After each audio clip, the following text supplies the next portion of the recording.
Welcome back to the eSellerCafe news show. I'm your host, Dave, and I'm on my own this week. It's just me. Richard is away on a trip to Europe, so that means it's just me and you who gets to talk about e-commerce today. And I'm looking forward to it. This is obviously Black Friday deals week, and we're going to have a quick rundown of some of the lesser known or the sort of top line news articles from this week before getting into some of the more juicy ones, some of the ones which need a little bit more discussion, even though this will likely be a one-way discussion unless anyone watching live over on YouTube wants to take part in the live chat.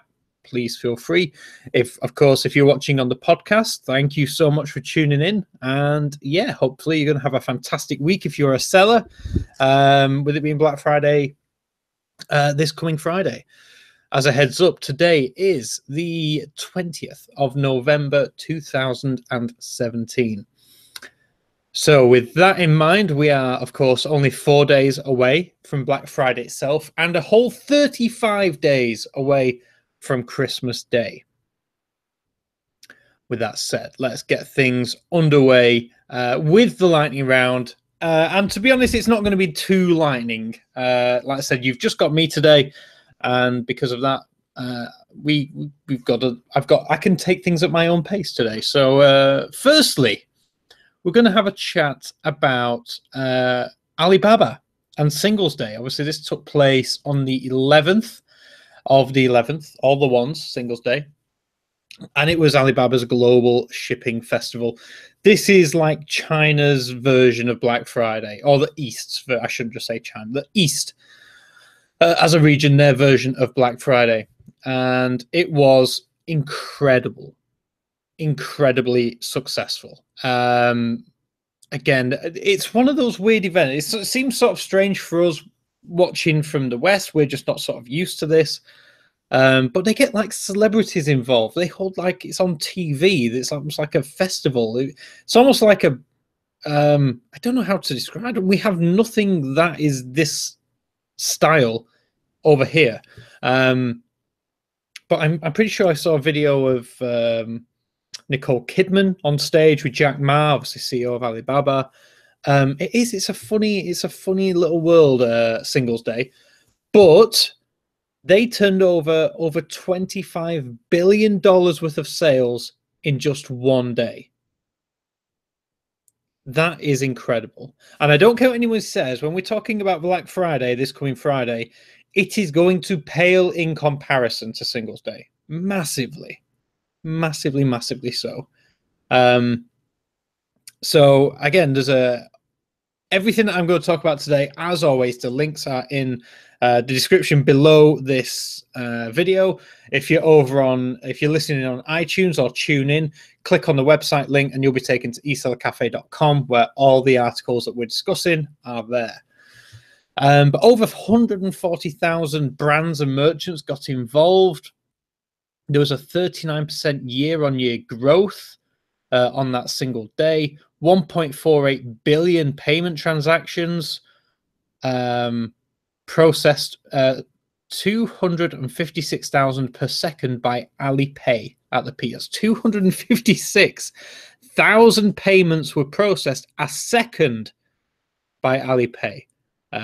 Incredible numbers. It's hard to get your head around these numbers. Again, globalization and cross-border trade, over 60,000 international brands and merchants were involved. 225 countries and regions completed transactions.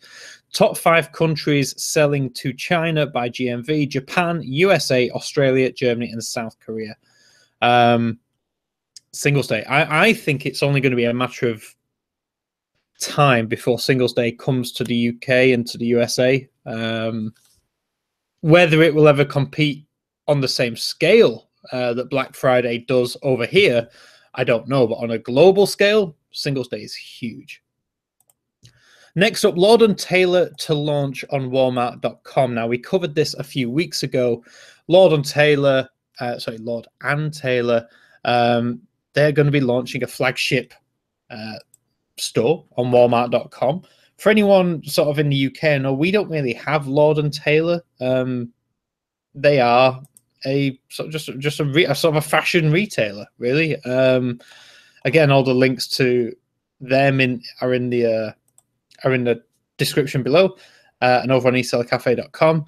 But yeah, Lord and Taylor have been around a while, since 1826, apparently. And now they're partnered with Walmart.com and going to be offering their products on the Walmart marketplace. So again, it's a curious one. It's a nice one that Walmart are sort of bringing people into their platform. It's growing their website. But just an interesting partnership with Lord and Taylor.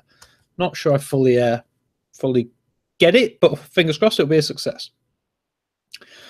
Next up this week, Amazon rather sneakily announced that, or they didn't announce, they just sort of did it. They moved the goalposts in terms of free shipping, also same-day delivery. What qualifies for same-day delivery? I think it used to be anything over £20 here in the UK, and apparently it's now been moved to anything over 40.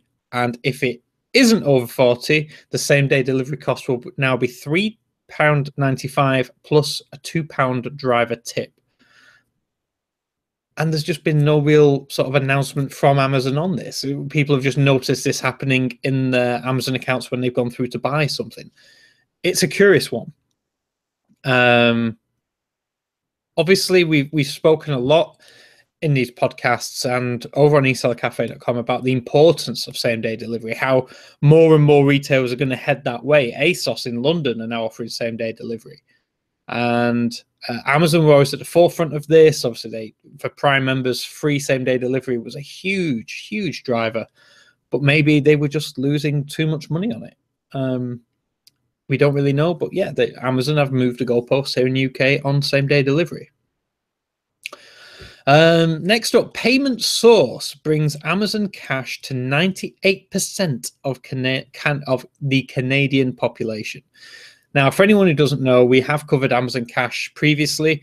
It's the service where you can take cash into a store, deposit it into their till, and they will scan a barcode, and that cash will be deposited into your Amazon account, so you can actually spend that money on Amazon.com or .co.uk here in the UK. I think here it's called Amazon Wallet, though, not cash. Well, Amazon have rolled this out into Canada too, and they've done a partnership with someone called Payment Source. Payment Source is a premier alternative payment provider in Canada, and apparently 98% of Canada's population will now have access to Payment Source and be able to load cash onto their Amazon accounts. Great news for Amazon. We've obviously spoken about, it's common sense. If you can take cash, which can be spent anywhere, and get people to trade it for cash, which can only be spent in your store, that's good news for Amazon. So again, makes total sense why they're pushing this. And again, it seems that the majority of Canada will now be able to do this. Next up, Kroger are launching their own clothing line, their own private label clothing line. Now, we've spoken again about how Amazon have been doing this for a while. I think that Lark and Row is one of their private labels, and Kroger is doing the same. Now, whether this is a conscious decision, obviously, with Amazon getting involved with the grocery market, the supermarket sort of area, which is obviously where Kroger is perhaps most well known, is this now Kroger's attempt to sort of diversify a little bit and now get into fashion? Now, fashion isn't new to them. They have sold fashion and lifestyle products before, however, not so much with their own branding. And apparently in 2018, they're going to go quite hard with private label apparel, and they are really focusing down on their target audience. They know who the majority of sort of Kroger's audience is, and they are going specifically at that market. And it'll be interesting to see how it does. I mean, we have a quote here from Carrie Armbuster, who's a corporate affairs communications manager at Kroger. She said, Our current customers alone present a huge opportunity for growth in apparel. Designing a new brand will give Kroger a chance to inspire and connect with our customers around apparel in a new way. So, yeah, diversification from Kroger here. Other retail chains such as Costco, Walmart, and Target also carry sort of private label clothing, and it's done well for them in the past. So, yeah, makes sense that Kroger would try and get a slice of that action as well. Next story is that GS1 UK. Now, GS1 is a global company. They are the identification standards people.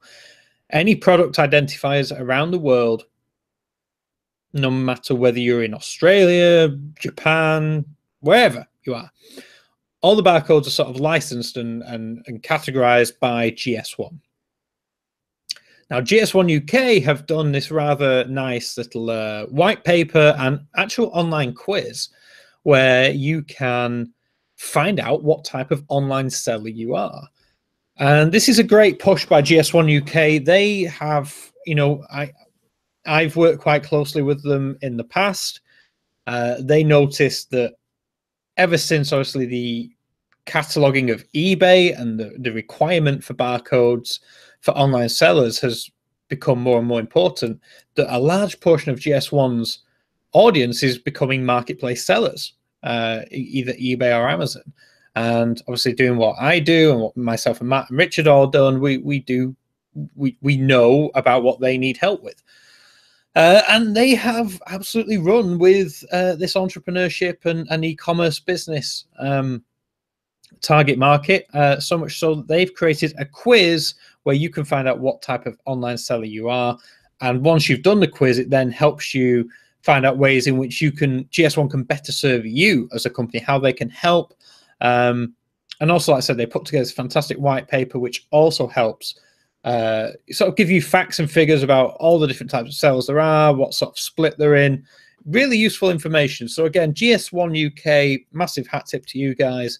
And again, check out the links below. We'll have all the information there to GS1's white papers, reports, and the quiz itself. Now, I actually did the quiz. I know I'm not a seller as such, but I did the quiz from the sort of point of view of a few business owners that I know, and it was incredibly accurate. So definitely go and check it out. Next up is Facebook finally getting serious about e-commerce. Now, we've spoken about this a few times before, and I'm sure we will many times again, because it's the two big things in sort of the internet right now. We have social media and e-commerce. They're the two giants of what people do online. They're either talking to each other or they're buying things. And for the longest time, like for at least the past 6 years, we've spoken about how could this happen? There's been this sort of view that Facebook is a bit like a bar where you socialize with your friends and you don't really want to be sold to. And that's why e-commerce has never really been a fit. However, China have totally dispelled that myth, and social media commerce works fantastically well over there.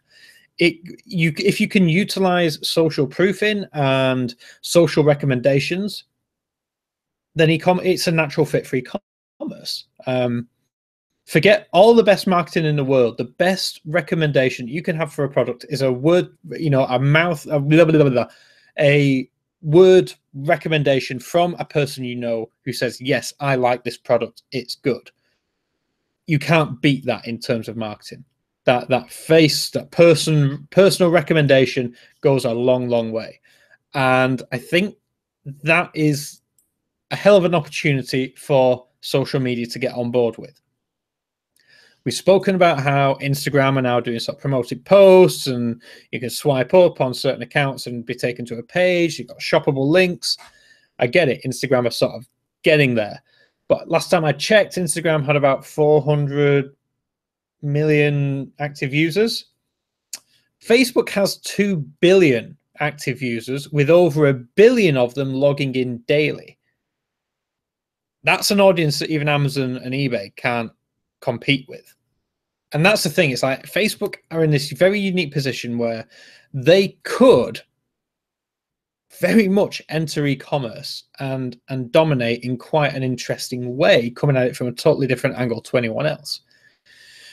We've seen that they're integrating PayPal into Facebook Messenger. So obviously payments integration is something which they're working with. And the cataloging issue is the next one. Now, we've seen what they're doing with Facebook Marketplace. It's very interesting. It's sort of a C2C marketplace. It's basically how eBay first started off, people selling to each other, not businesses selling to people. The evolution of that becomes very interesting. So, like I said, with payments and PayPal getting involved, that is the sort of first big insight there. And like I said, whether they do go down the product catalog route is very interesting. But again, Facebook are some of the best at new technology. So we talked about eBay's image search and how that is actually pretty good.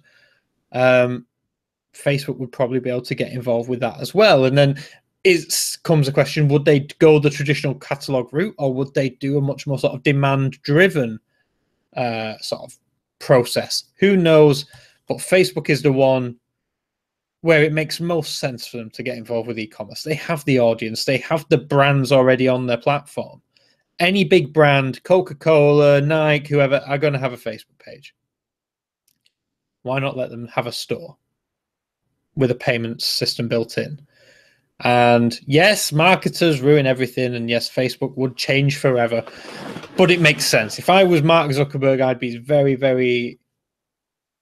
be very interested into what e-commerce could do with Facebook. Next up, Calvin Klein teams up with Amazon Fashions for holiday sales. Now, this is, again, a perfect and another great win for Amazon, getting a huge brand like Calvin Klein to sort of partner with their name as well. And it's sort of a short-term partnership for the time being, obviously maybe a trial. But Calvin Klein has announced that Calvin Klein x Amazon Fashion holiday retail experience is live on Amazon Fashion until December 31st. There's also going to be 2 pop-up shops, one in New York, one in LA. And this is the first collaboration between Calvin Klein and Amazon. And it's going to include exclusive styles only available to Amazon customers. Again, that exclusivity, it's a nice piece. Cheryl Abel-Hodges, head of Calvin Klein Underwear and president of the Underwear Group, said, "We are proud to collaborate with Amazon Fashion on this exciting retail concept. It is our goal to deliver an immersive and content-driven shopping environment to the consumer. We're thrilled to introduce the experience to Calvin Klein and Amazon shoppers, both online and offline, just in time for the holiday season. You can guarantee that if this goes well, we're going to see a much deeper partnership with Calvin Klein and Amazon going forward." Again, this is curious. This is because you don't see many big brands like Calvin Klein. Calvin Klein doesn't have a huge website presence on its own. You go to the Calvin Klein stores or you buy online from one of the resellers. You don't necessarily go straight to Calvin Klein. This could change that. Like I said, partnering with Amazon, with an Amazon sort of, whether you call it a web store or whatever else, curious to see how a big brand and a sort of a semi-luxury brand like Calvin Klein partners with Amazon. It's an interesting one, and like I said, I'm sure we'll see how that goes over the next few weeks. Next up, 50% of online shoppers abandon carts dependent on delivery options. Again, this shouldn't really come as a surprise to anyone listening to this. Delivery options is one of the greatest cart abandonment things, because you let someone get so far down, often, I'll say, get so far down the buyer journey. They've added they've added the product to the cart, they've chosen a shipping address, and then on the checkout page, they see either the price or the options for delivery. This happened to me just the other day. I'd seen that some Black Friday deals were knocking around already, and it was actually Google. I'm a big Google fan. Again, I have the Pixel phone, and they had reduced the Home Mini, and I was like, I quite fancy one. Let's get one. So I looked online, and if I bought it from Google stores direct, I could have it. It was free delivery, but within 3 to 5 days. Amazon obviously don't sell them. They want you to buy an Echo Dot. And yeah, I just couldn't find, Currys and a number of other sort of retailers I found were all doing like free delivery 3 to 5 days, or like £5 for next day delivery. I'm spoilt by Amazon, so I just went to the shop and bought one. And that's the thing. It's like all those websites had the ability to win me over as a customer, but it was their delivery options which let them down and made me go reluctantly to a high street store. I mean, I don't shop much in physical stores anymore, but when I want something now, I will go and do it. And that's still always going to be the biggest gap that online has to battle over retailers. The instant gratification. I'm incredibly impatient. I decided I was going to buy one. I went and bought one. I wasn't ready to buy one and wait 3 days for it to arrive. So yeah, it's one of those things, and it's either as a website owner, as a retailer, having your delivery options up front as best as possible, whether that be on the product page, and let people know at that point what their expectations are for delivery, is always going to help. Yes, it may turn people away earlier, but it means that the people getting through to your cart are much less likely to bounce away. Alternatively, just make sure you have good delivery options for your customers. We're in a sort of place now where it does matter. Having good delivery options can really make the difference between making a sale or making someone go somewhere else. So bear that one in mind. Next up, GDPR and the effects on e-commerce. Now, if you are in America, GDPR may not make a big impact on you. If you're selling to Europe, then it probably will. But GDPR is coming into effect in May 2018. GDPR is the General Data Privacy Regulation. It's come through Europe, the European Union, and it basically means that if you are running a business online and you are holding people's personal information, whether that be sort of names, addresses, passwords, payment details especially, then you need to be GDPR compliant, which means obviously having all the sort of encryption pieces in place. So SSL certificates are the main one. Make sure your whole website is SSL'd up. HTTPS is the one, not HTTP. Make sure your website has that in place, and largely you'll be pretty much protected. And there's other things as well. Again, we've got links in that article to help you explain it more. I'm not an expert in sort of online security. I would never profess to be. But it is important. And the fines that you could be, if you get found out to be hacked, or if data is stolen, or you're not looking after your customers' data properly, you could be fined very heavily. And yeah, it could be very, very detrimental to your business. So make sure that GDPR, yes, I know it might seem like a long, long way away, May 2018.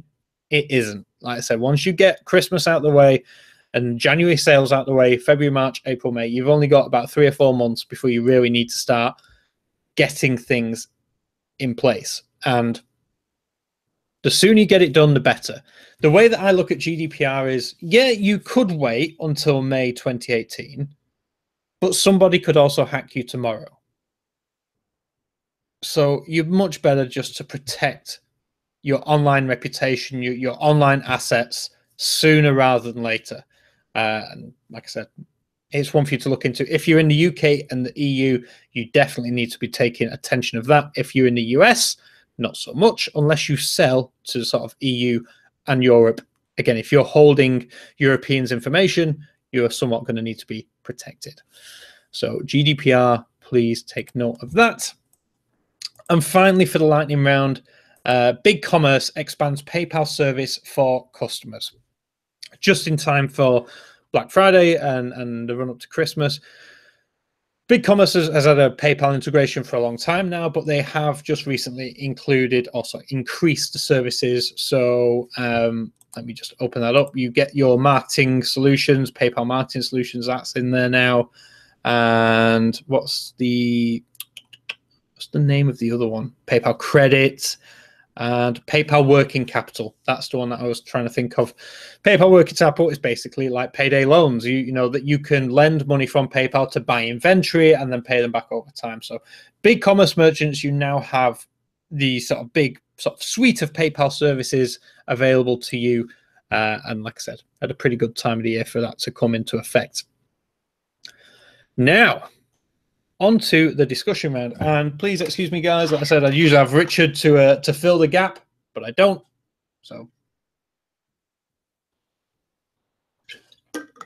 need to keep your hydration levels up.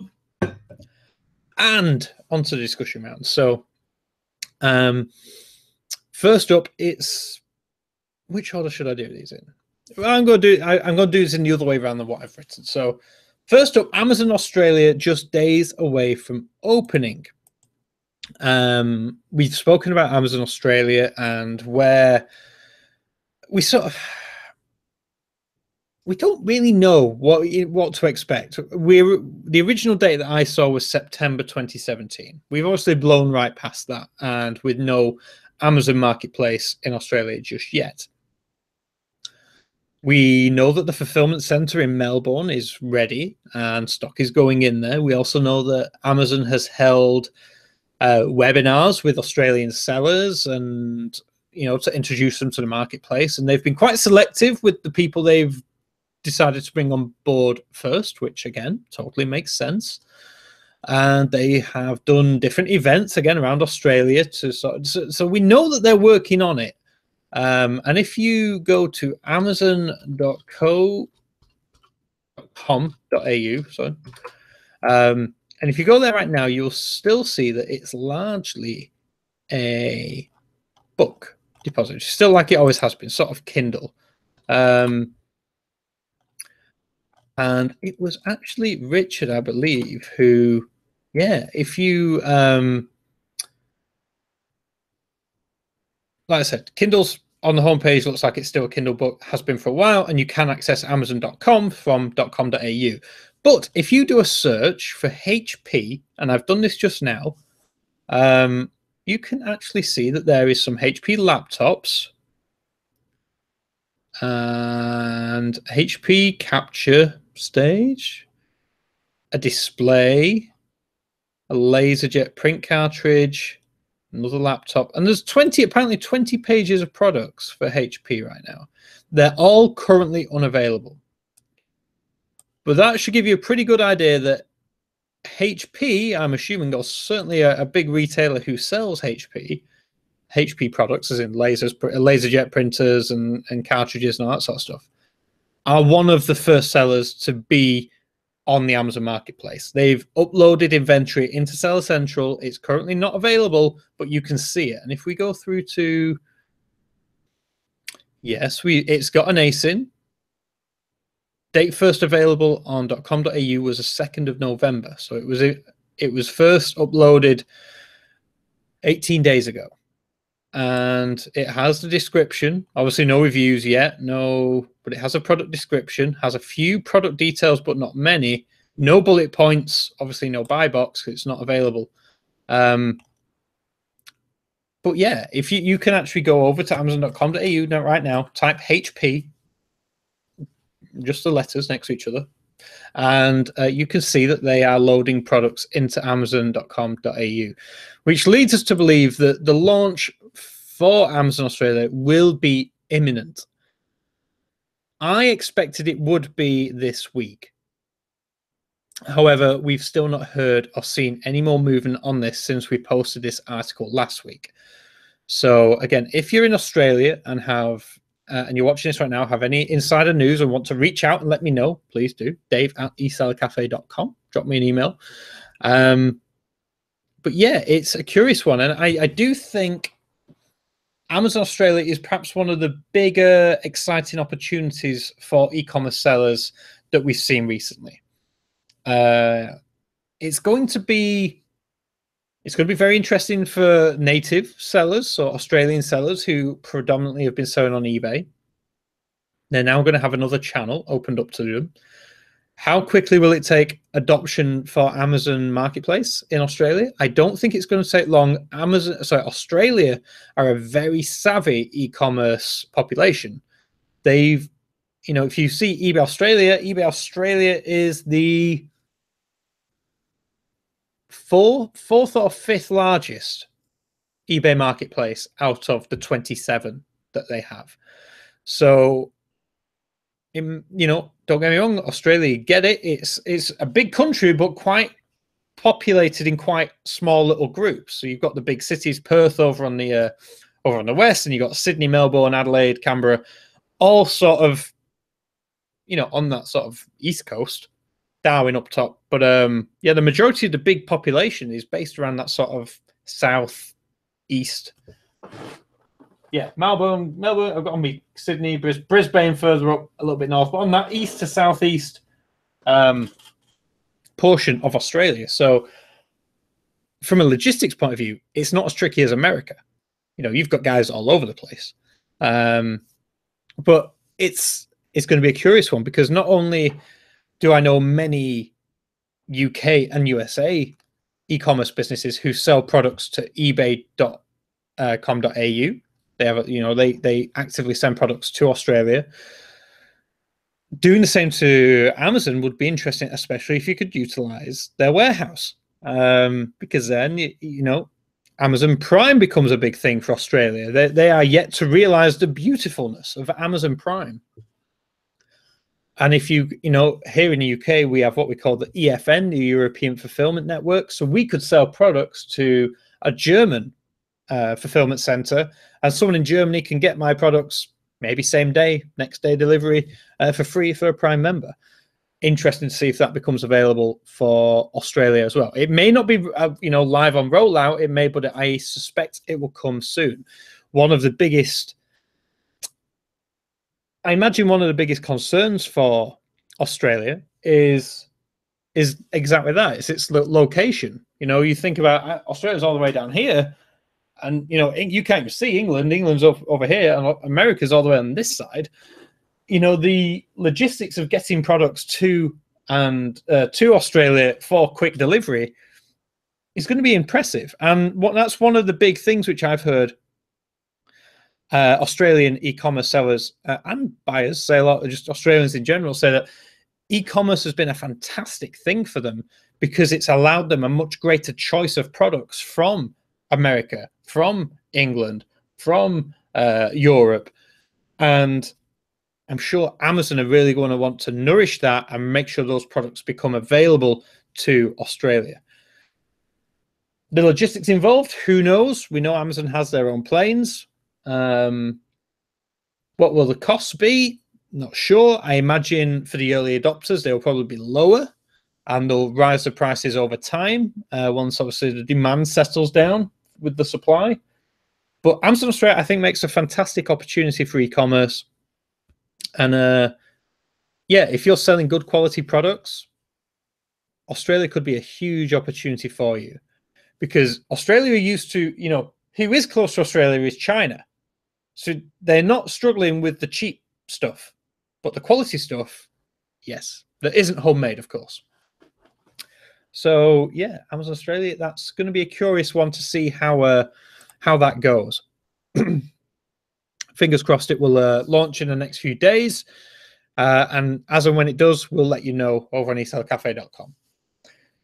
Now, the next discussion piece is Black Friday deals week. Obviously, this week kicked off sort of today. Some retailers kicked it off last week. Amazon in the USA had done 50 days of Black Friday. Mental.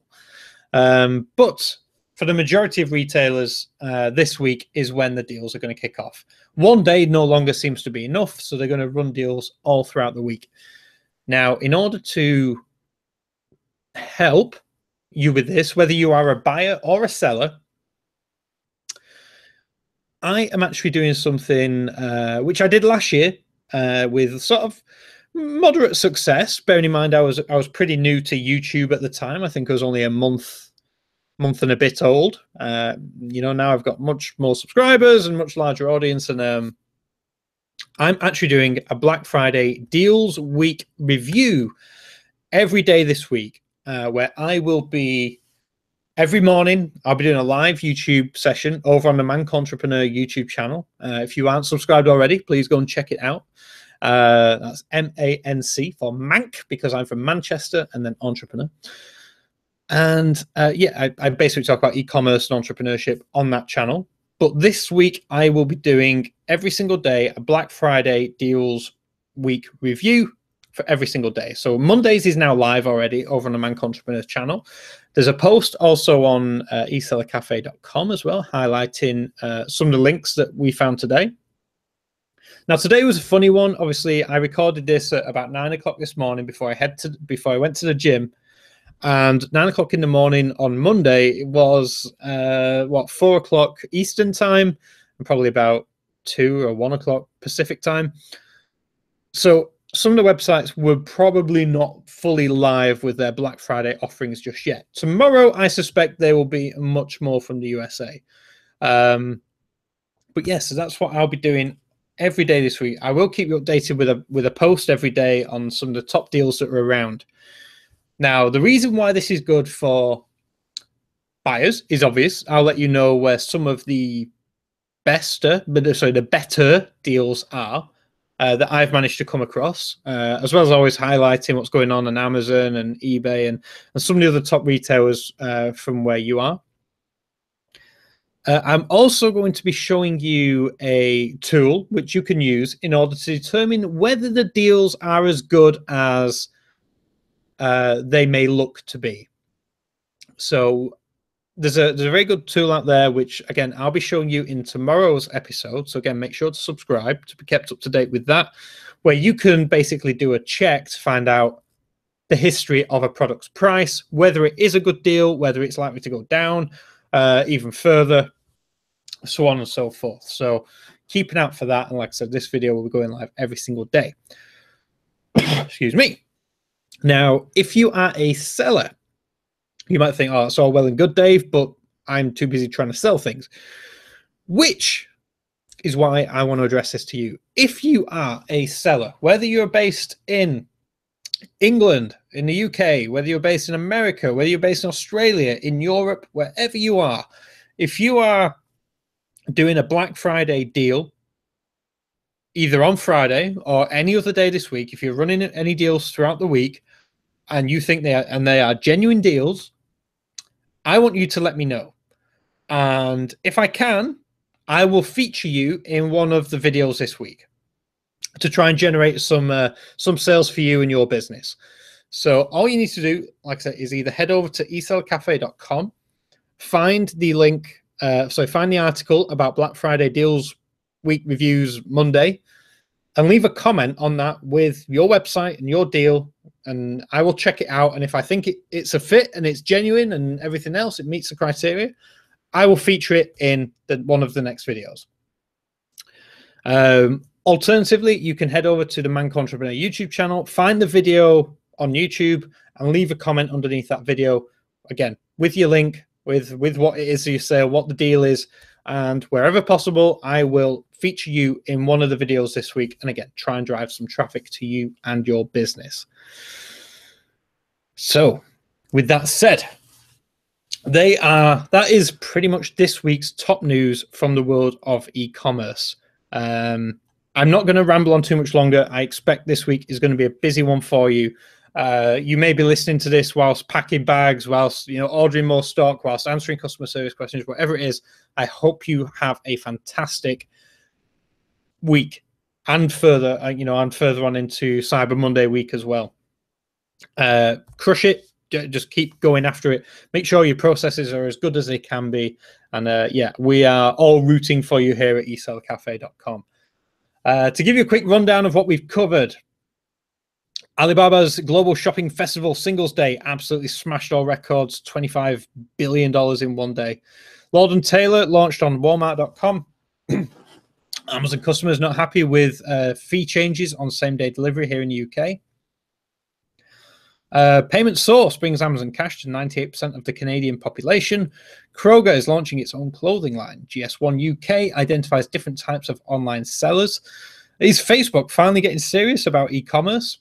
Calvin Klein teams up with Amazon Fashion for holiday sales.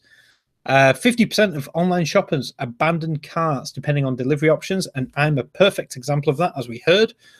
GDPR and the effects on e-commerce may sound boring. It isn't. Please take notice of that if you're in the UK and Europe especially.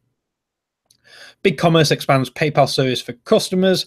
Again, getting a much wider range of the PayPal suite of tools there. And finally, Amazon Australia feels like it's imminent launch. We could just be days away from seeing Amazon Australia launch as a marketplace. We'll keep you up to date as and when that news breaks. And finally, Black Friday Deals Week reviews every single day this week, Monday through Friday. I myself will be doing a review of all the top retailers and websites that are currently running deals on that day. And if you have a deal which you want me to shout about, let me know, and I'll do my best to get it featured in a video this week. With that said, there's nothing else left for me to say other than thank you so much for those that have joined in watching live. Really appreciate it. And for those listening over on the podcast, thank you guys for taking time to listen to this. I hope you have a fantastic week.